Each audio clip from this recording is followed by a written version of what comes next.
Patung Garuda Wisnu Kencana, GWK, menjadi salah satu daya tarik wisata paling ikonik yang dimiliki Bali saat ini. Bagaimana kisah Garuda Wisnu Kencana? Untuk diketahui, patung GWK berdiri megah di Bukit Ungasan, Kuta Selatan, Badung, Bali. Patung GWK memiliki total ketinggian mencapai 122 meter dan menjadi salah satu patung tertinggi di dunia. Patung GWK merupakan mahakarya maestro Bali, I Nyoman Nuarta. Butuh waktu hingga 28 tahun untuk mewujudkan patung tembaga berukuran raksasa tersebut. Kisah di balik patung GWK diangkat dari mitologi Hindu, tentang Garuda yang rela melakukan apa saja demi membebaskan ibunya.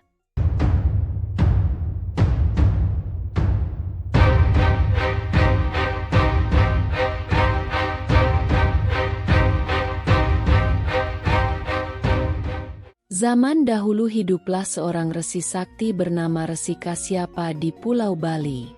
Dia mempunyai 2 orang putri, Kadru dan putri kedua, Winata.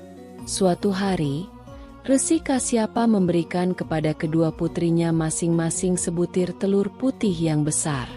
Resi berpesan kepada kedua putrinya, Kadru dan Winata, agar menjaga dengan baik telur-telur itu. Apapun yang menetas harus mereka rawat seperti anak sendiri. Pesan itu dipatuhi dan dilaksanakan Kadru dan Winata. Telur itu setelah beberapa bulan akhirnya menetas. Telur Kadru menetas dan melahirkan 9 ekor naga, sementara telur milik Winata menetas dan melahirkan seekor burung. Konon, burung yang menetas dari telur Winata diberi nama Garuda. Kadru merasa kewalahan memelihara 9 ekor naga. Ke-9 ekor naga tersebut setiap hari ribut, berlarian ke sana kemari. Kondisi ini menyebabkan Kadru tambah pusing dan kewalahan. Sebaliknya, Winata yang telurnya menetas Garuda, sabar memeliharanya. Winata setiap hari memberinya makan dan membantunya belajar terbang. Perasaan Kadru dihinggapi rasa iri dan dengki.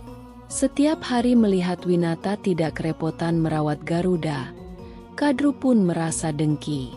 Dia pun mencari rencana jahat agar Winata mau merawat 9 ekor naga miliknya. Kadru pun mencari siasat lewat ayahnya. Kadru meminta ayahanda untuk mendatangkan kuda Ucai Swara. Sang ayah pun menyanggupi permintaan putrinya itu. "Baiklah, besok aku akan panggil kuda Ucai Swara kemari," kata Resi Kasyapa. Usai menemui ayahnya, Kadru kemudian segera menjumpai Winata untuk mengabarkan perihal kedatangan kuda Ucai Swara. Kadru mengatakan kepada Winata kalau selama ini belum pernah melihat kuda yang bisa terbang itu. "Wah, benarkah?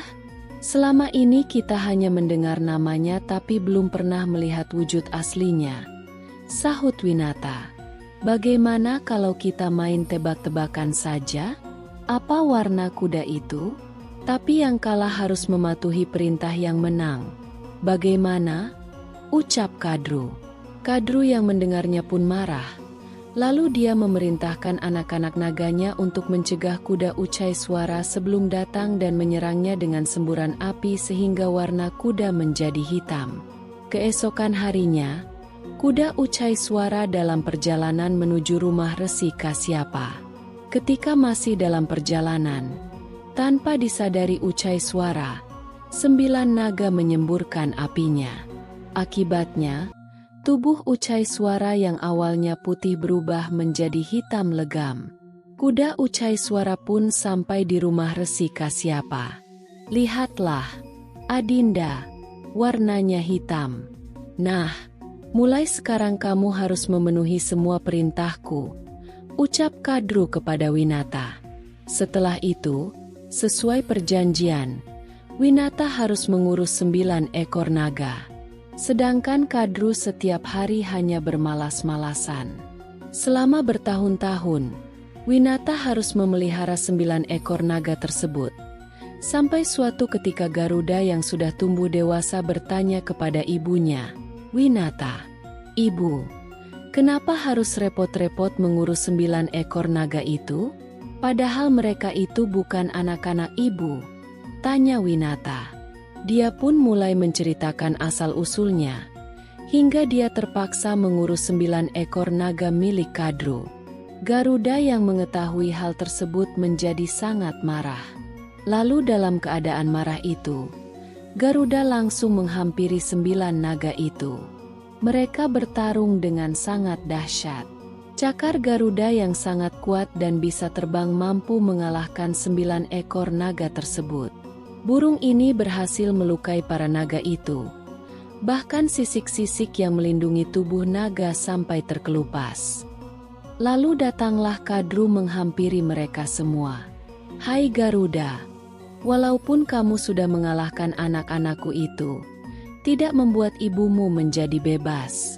Jika kamu ingin ibumu bebas, kamu harus membawa Tirta Amarta dan kau berikan kepada anak-anakku," ucap Kadru kepada Garuda. Garuda pun menyanggupi permintaan Kadru. Tirta Amarta merupakan air keabadian. Siapapun yang meminum air itu, walaupun hanya setetes, akan hidup abadi. Garuda lalu terbang menjelajahi 7 samudra mencari Tirta Amarta. Selama berhari-hari, air keabadian yang dicarinya tidak dapat ditemukan. Hingga akhirnya, Garuda bertemu dengan Dewa Wisnu. "Hai burung, sudah berhari-hari kamu menjelajahi 7 samudra. Sebenarnya apa yang kamu cari?" tanya Dewa Wisnu. Garuda menjelaskan tujuannya mencari Tirta Amarta. Ternyata Dewa Wisnu dapat memberikan air tersebut, tapi dengan syarat Garuda harus menjadi tunggangan Dewa Wisnu. Garuda menyetujui syarat dari Dewa Wisnu, lalu kembali pulang untuk menemui Kadru dan memberikan air Tirta Amarta yang diberikan oleh Dewa Wisnu. "Wah, kamu berhasil menemukan Tirta Amarta. Dengan ini aku bebaskan ibumu," kata Kadru. Ketika Kadru akan memberikan cangkir berisi air Tirta Amarta, tiba-tiba datanglah Dewa Indra dan merebut cangkir tersebut. Sebagian isi air itu jatuh ke rumput ilalang berdaun tajam. Langsung 9 naga berebut menjilati rumput ilalang. Namun sayang, rumput ilalang yang berdaun tajam membuat lidah naga terbelah menjadi 2 di tengahnya. "Itulah hukuman kalian yang berbuat serakah dan suka memperbudak orang lain. Mulai dari sekarang, seluruh keturunan dari kalian akan memiliki lidah bercabang sebagai pelajaran bagi siapa saja yang berani berbuat sewenang-wenang di muka bumi ini," ucap Dewa Indra. Garuda juga memenuhi janjinya kepada Dewa Wisnu dan mengantarkan ke seluruh penjuru bumi dan langit. Sejak itulah sang Garuda kemudian dikenal dengan julukan Garuda Wisnu Kencana. Kegigihan membebaskan ibunya dari perbudakan mengilhami para pendiri bangsa ini. Mereka menggunakan burung Garuda sebagai simbol Negara Kesatuan Republik Indonesia. Terima kasih telah menonton cerita legendaris kami tentang Garuda, Kadru, dan Winata.